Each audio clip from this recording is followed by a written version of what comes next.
Shalom and welcome to another edition of Parsha Talk. I'm Rabbi Elliot Malamet in the Highland Park Conservative Temple, Highland Park, New Jersey. Joining me, my good friends, Rabbi Jeremy Kalmanowski, Anshe Chesed, New York City, Rabbi Barry Chesler, Solomon Schechter Day School of Long Island. We're recording this in a sad week of the Jewish people, for the Jewish people. The day that we're recording this is um, Rosh Chodesh Elul, first day of Rosh Chodesh, Tuesday of this week. Yesterday, the whole Jewish world, I think, was riveted by the funeral, certainly of Hirsch Goldberg Polin, one of the hostages, one of the 6 hostages that was murdered by Hamas over the last few days. And this feeling of being shattered and collapse, it's almost a kind of experiencing of the first days after October the 7th. We're watching and listening, watching what people are saying. And in fact, what people are saying, is there are no words. Ein milim, ein milim. And the truth is there are no words. And that's where we're going to start, because here we are, we are saying there are no words, and yet we come from a tradition of so many words. And it just so happens that during these weeks, following Tisha B'Av, we are really immersed in messages of comfort from this unique and extraordinary personality, Isaiah, the author of the last 20 or so chapters of Isaiah. We call him Isaiah 2. He is certainly a figure that lived after the destruction of the first temple. His words begin with Nachamu, Nachamu Ami, comfort or comfort my people. But I want to turn, rather than the Parsha this week, I want to turn to the first words of the Haftarah. The Haftarah comes from chapter 51 of Isaiah, verse 12, it starts. And I want to just reflect with the two of you on the first line, Anochi, Anochi hu menachemchem. I am he who comforts you. And even we could stop with those 4 words. I'm holding here the JPS commentary of Haftarot. It's by Michael Fishman. So he writes in a comment, Menachemchem, the expression counterpoints the lament. Zion spreads out her hands. She has no one to comfort her. Ein menachem la, and that comes from Eicha. Persha Tzion biadea ein menachem la. And so I think the situation that we find ourselves in is, one, what can we say? What there's no comfort here. Where can we get comfort? And then you have Isaiah saying, I am the one who comforts you.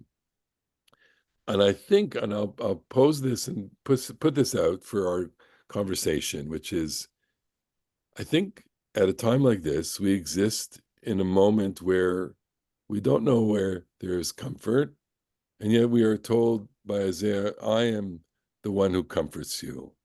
And it's almost like an abyss, because the person who feels there's no comfort is not necessarily going to hear, I am the Lord, I am the one who's going to comfort you. And yet consolation does come in the end from God. And I wonder what we have to say. And I wonder, when it comes to comforting, whether quoting Isaiah is sufficient, whether it does more for us than it would be for the person being comforted, and what the experience is in trying to navigate these two worlds. And maybe even before we get to that, to say that Isaiah is in a conversation with the author of Eicha, which is, traditionally understood to be Jeremiah. Is there a conversation going on between Jeremiah and Isaiah? Is the conversation between Jeremiah and Isaiah, Jeremiah saying, there's no comfort, and Isaiah saying, there is comfort. I don't know. Where would you go? Jeremy, I, go. I really like the first of all, for our listeners and viewers, are many listeners and viewers. I want to just put an exclamation point on the notion of biblical text being in conversation with each other. The Bible is a library, it's not a single book. It doesn't always agree with itself. And different prophets will have different approaches. And I do think that this what Elliot floated is exactly correct. And both parts are essential parts of the Jewish spiritual repertoire. And it so happens that they are juxtaposed in the summer liturgical calendar. And I'm going to just ratchet that up with one maybe surprising or I think less recognized element that is very vivid right this second, which is to get about the spiritual repertoire. If you're going to be a grown-up religion, a, a religion that deals with the world not as a Disneyland fantasy, but with all of its pain and with all of its beauty, you have to have some part of the repertoire that says, we cannot be comforted. This is too terrible for us to bear, and look that squarely in the eye. And that's Jeremiah. That's Eicha. That's what we have at Tisha B'Av. And I would offer that you can't really have a mature religion, given the vast history of the Jewish people, given the 20th century history of the Jewish people, without sometimes saying, this is terrible. And I feel despair, and I don't know how I'm going to go on. And I would also say that you wouldn't have the history of this religion, the whole vast history of the Jewish people, and the history of the 20th century Jewish people, without finding some access to, I can go on. I actually can go on, and I can build something that reflects, if not, comfort may not mean in this context, it's not that bad, I'll take away your pain. And I don't really think that that's the nechama that we get. The nechama that we get is an affirmation that this fight is still worth having, and we're gonna go on, and we're still building something important. For the sake of just kind of it's so rich and it's so emotional. I mean, I don't want to become too emotional, though it wouldn't be that bad, because it's an emotional time. But just for the sake of historical context, Isaiah is speaking to us in the moment after the destruction of the temple, and 70 years later, the temple, the second temple is rebuilt, and there is a kind of renewal. And so the story has a good ending, at least at that time. Of course, the second temple is destroyed too, but then there's already in Isaiah.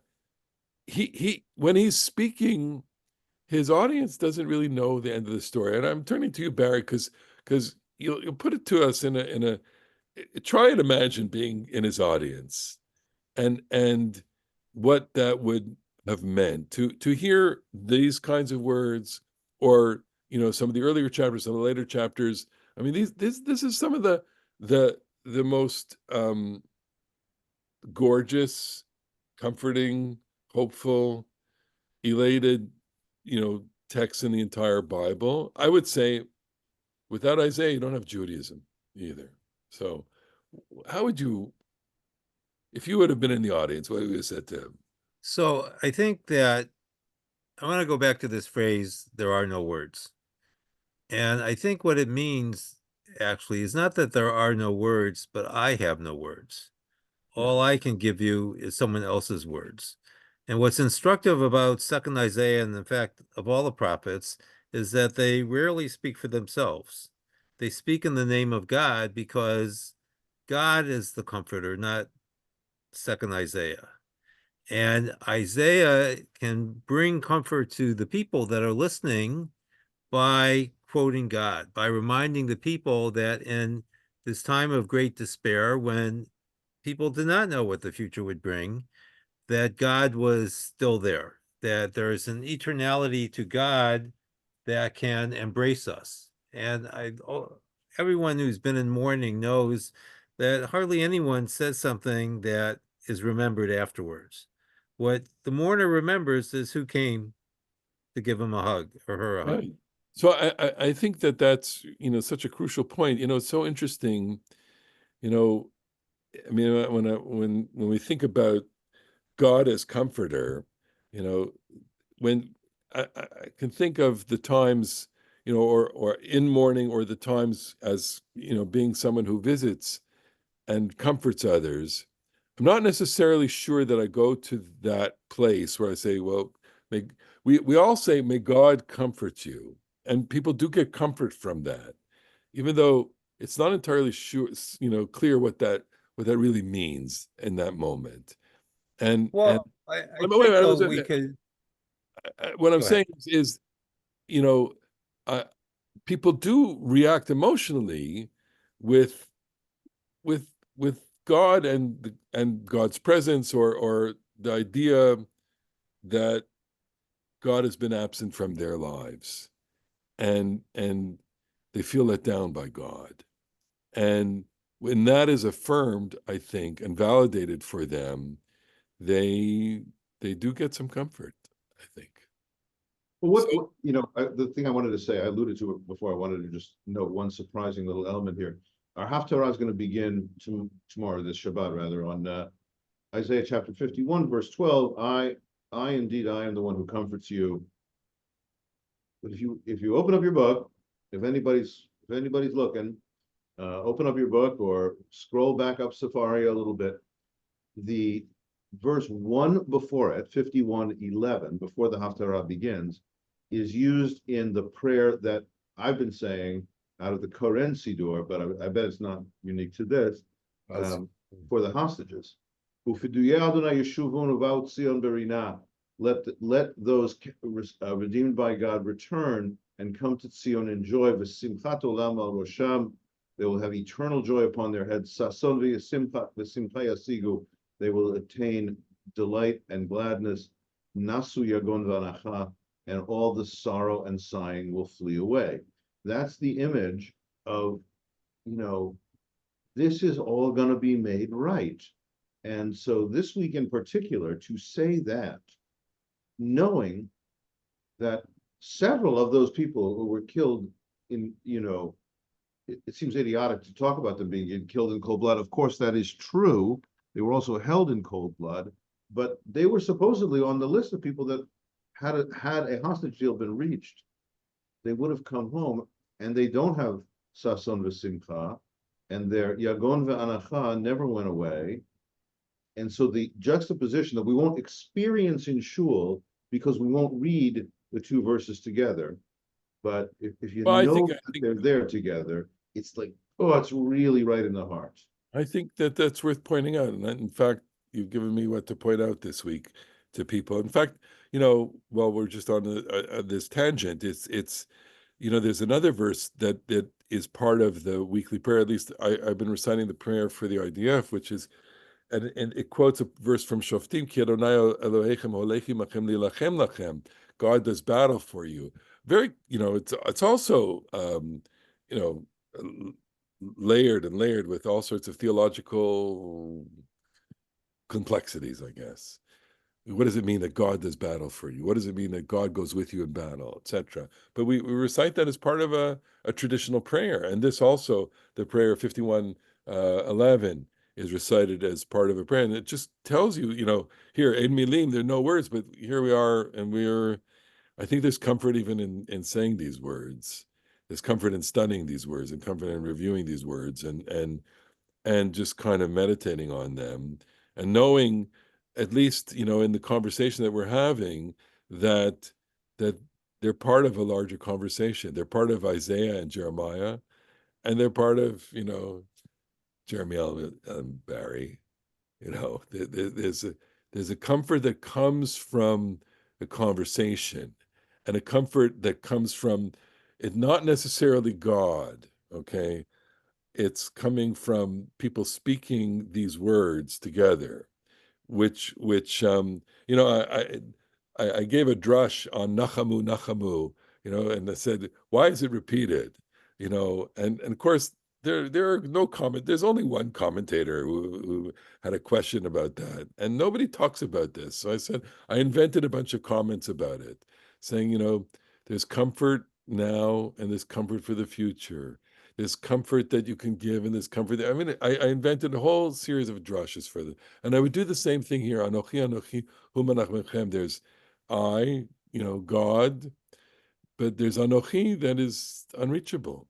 There's a hidden God from us, and maybe there's a God that can give us comfort, and maybe there's a God that is hidden from us, whose comfort is elusive for us, and we are still very much in need of that kind of revealing of You a know, comforting God this who has not yet shown comfort to us. this is, Rachel Goldberg Poland's, affirmation of hope is mandatory. And I'm sure that, as she said in her eulogy, we really never doubted that you would come home alive. And that's, of course, been, you know, that's not been realized, and he's not coming home alive.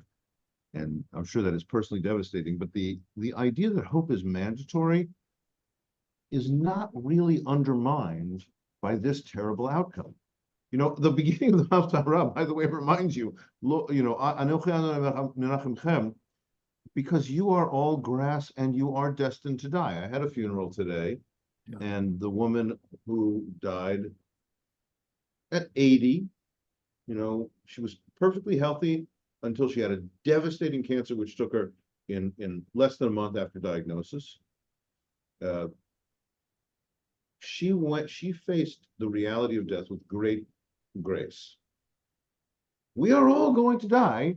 It doesn't mean, hope cannot mean, or comfort cannot mean, I'm going to get in touch with the reality that I won't suffer, that I won't die, that my loved ones won't die, that I won't be defeated. Those things are real. They will happen. There's no sense that hope means that pain won't happen. That's fantasy. But hope does mean that you feel you are something fundamentally oriented towards the good that surpasses the suffering. So it would be a moral scandal to say, okay, I know your 6 families feel bad, but we're on the right path. It's not like that. But it is to say, these families, the 1,200 people on October 7th, the tens of thousands of Gazans who have been killed, all the hundreds and hundreds of IDF soldiers who have been killed. It is to say, yesh tikva la'acharitech. There is some future for your hope, your dreams, your desires. We have to believe in that, because if we don't, even though it's too late for these individuals, it's not too late for everybody. And we have to take away and say, I do have enough comfort to hope and keep working, because if I don't have enough hope if I don't have enough comfort to keep me oriented towards the good, then we just sink into the abyss, and that cannot be good. I would say it, Maurice Lamb, Rabbi Maurice Lamb, one of the great modern Orthodox rabbis, passed away several, about a decade ago. He had a book about hope, and he in the book he has a simple chapter called "What to Hope for When It's Hopeless." There are things to hope for when the situation is hopeless, and it's such an ironic kind of framing of it. But he says basically there are plenty of things to hope for when when there doesn't seem to be any hope. And he talks about a person who's suffering from a terminal illness, and the person, you can hope for your family, you can hope for, no suffering, you can hope for a good reputation afterwards, and lots of things. In other words, the energy that you expend on hoping for what you can't attain, you should leave aside. But there are things that you can hope for that actually will reshape and reorient the whole suffering that you're going through. I think that she said that in her eulogy, Rachel Goldberg Poland, which is that these deaths should not be in vain. That there, and I think that is certainly the hope for everyone who has suffered a tragic loss, like a murder or even an accident, but certainly, or a person who dies at a terribly young age, that you hope that that's not in vain, and that people will learn, and people will take the message of a life and orient that into their own lives, and beyond that. And we don't even know, you know, where we can draw meaning from, but there is hope that that will become part of a larger story. I think that because of the uniqueness of this family and this individual, and of course, the others who were murdered, um, this is now part of the larger story, and it's something that I think all of us now have to narrate to the entire people. I would just I would want to turn for a second, because during these months, we've added in our service Psalm 121, which is Esainai Harim. I look up to the mountains. What is the source of my help? Me'ayin yavo ezri. And often I find myself, reciting those words, thinking, what does Ezri mean? Does it mean help? Does it mean strength? Does it mean, where does my help come from? Maybe it's where do I get my comfort? Where, Right. In light of our conversation, you yeah, might read, where does my hope come from? exactly. And I think that one of the things that we might dwell on is that hope has a reality quotient to it, meaning that you hope for things that can happen, not for things that cannot happen. And what makes hope so powerful, I think, is that that is what transmits meaning, Mhm. and sometimes even transcends meaning. Without hope, we have nothing. We may not be able to get out of the situation that we're in, but we can make choices about how we deal with that situation. When a person is in mourning, they don't want the comforter to say, I know exactly what you're feeling, because they don't, even if they also have been a mourner. You want the mourner not to empathize with you, to pretend that they're in your shoes, but to bring you something from the outside. Because in death, we often feel abandoned. And we feel abandoned precisely by our loved one who has died, because they're the one we know is not coming back. But the rest of the community can come. And the comfort comes from the presence of the community. With the psalm, the comfort comes from the transcendent God, this God that can bear the burdens of the world in a way that no human can. So I think that that's what the psalm is saying, but to quote a great Canadian philosopher, the medium is the message, Marshall McLuhan, and the medium of this psalm is the message. Uh, we tend to read it like this. I look to the Lord, I look to the mountains. Where does my help come from? My help comes from the Lord, creator of heaven and earth, right? And so it's a person talking to himself, herself, right?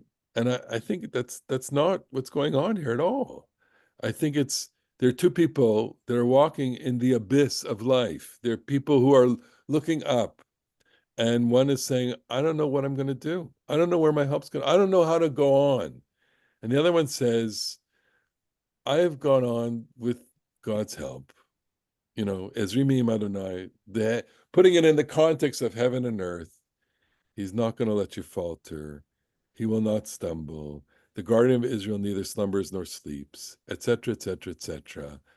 And what's going on here is a conversation. And it may be esoteric, and it may be abstract, and it may be all about things that are way beyond, the universe right now. But what it is in the end is two people talking. That's it. It's two people talking. And that's what's giving the person who's suffering help, is that there's someone else there. And I think, we have a lot of words, and that's what makes it joyful in the midst of, suffering, is that we can talk and talk and talk, and we can read and we can study. In the end, it's your community comes to your door and sits inside your house, wraps its arms around you, and gives you nowhere to move, and holds you and cries with you. And that's comfort. That's it comes from being in a dialogue. So it's interesting, the part of the wisdom of our tradition is that in the house of mourning, the comforter is not supposed to speak necessarily. The mourner is supposed to speak. And it's the mourner fashioning words that also can bring comfort to the mourner. And most people I know that go to Shiva houses feel uncomfortable because they don't know what to say. When, the Shulchan Aruch is pretty clear, the code of Jewish law, that you don't say anything, you wait for the mourner to speak to you. Because you're there for the person, the mourner is not there for you. And, I think that part of the difficulty in times like this in the Jewish community this past week is that we're not supposed to craft words. We're supposed to speak words that come from the heart, because the words that come from the heart also enter the heart. Because we're human beings, we sometimes think more about our own discomfort with mourners rather than think about the mourners themselves. You know what I was thinking, as you say, at the beginning of the summer, we had a very difficult loss in the community. And I quoted a piece of halacha that said, the mourner has to accept the comfort.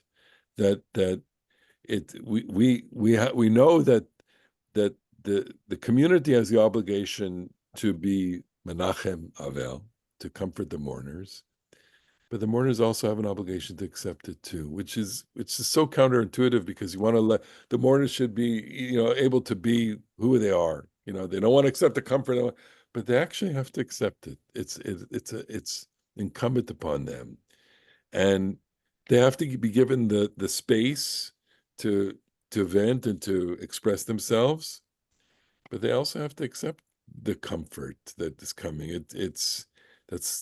So back in our psalm, it's like, here's the person in anguish saying, where is my help coming from? And you have a person who's very talkative, like any one of us, I guess, talks and talks and talks and talks and talks.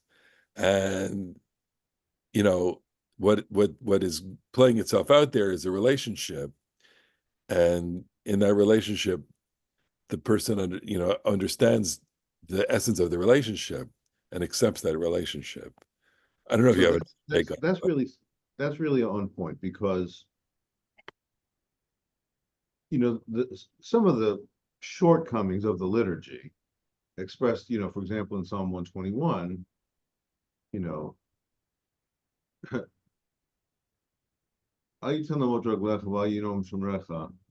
God will not let your foot slip. That's how we do by day, the moon by night. The sun won't smite you, the moon won't smite you. God will protect you from any harm. Or the other one, Psalm 27 that we sing at through the month of Elul, will begin tonight. Im tachanela machane lo yira libi, im takum alai milchama b'zot ani boteach. If an army attacks me, I'm not afraid. If a whole array starts a war against me, I will be totally confident. Okay, those things are not true. Those things are the shortcomings of a simple theology. And by simple, I don't mean, well, I just mean simplistic theology, is that God is all powerful, all good, all knowing, and it's going to work out just fine for me. It isn't. Sometimes your reality will challenge your pictures of reality. And so I'm just reminded, and so you said about the relationship. I'm just reminded of, and I know we're not getting all political and stuff, but I do think whatever you view about the two parties and the two candidates and policies, and Joe Biden is a match. Whatever else he is, he's a match. And he's got that great line that he said, the family of Itai Chen was in my shul recently, and they related that he said this, and he said this on TV any number of times about the loss of his own child. He says, there will come a time when the memory of your loved one will bring a smile to your lips before it brings a tear to your eyes. Well, That, sure. So, okay. So that is a testament and, to relationship, that no matter how terrible your suffering is, you can awaken some joy and affirmation from your life. I think this is a key to unlocking the psalm also, because the person speaking to the person suffering is a person who's gone through it himself. And here, what you're relating Wounded to healer, the here is wounded healer. Joe, the Joe Biden, person who has had immense personal suffering, tragedy, who by the legitimacy of that tragedy, I guess, that suffering, is able to bring comfort to other people. And I think that that's what's going on in that psalm. And so it's not that we want everyone to suffer so that they can bring comfort to each other. I guess it's a realization that, in life, suffering is going to visit us all. And So that, I want to add but something to what you said earlier, because I continue to be struck by your idea that we should read the psalm as a dialogue. As we know, we don't always pay much attention to it. The biblical text was written originally without vowels or punctuation. And we sometimes forget that the one thing that is definitely missing in biblical Hebrew is tone. There are a few words that indicate questions, or letters that indicate questions, but by and large, you could read many verses many different ways. All those things that you said earlier about Psalm 121 could be read as questions. yeah, Does my help come from heaven? Is it true that God doesn't cause me to stumble? And so what you're suggesting then is that sometimes our comfort will come by rereading this, in this case, the Psalm, in a different way, so because the old way doesn't work. yeah. The words are the same, but the way that we read them and understand them can change with our circumstances, and that also could bring comfort. I think so. And like, look, this conversation, in a way, is a comforting conversation, because we're bringing, a new perspective, a new context to both Isaiah 51:12 and to Psalm 121, two important comforting texts, I think, in a week of simple devastation. I don't know. There's no way else to describe it. This soul crushing devastation of tragic loss and senseless murder, um, and the seeking of comfort that is not only in among unique families, but I think it radiated out, to Jerusalem, to Israel, to the entire Jewish people, and we're part of that.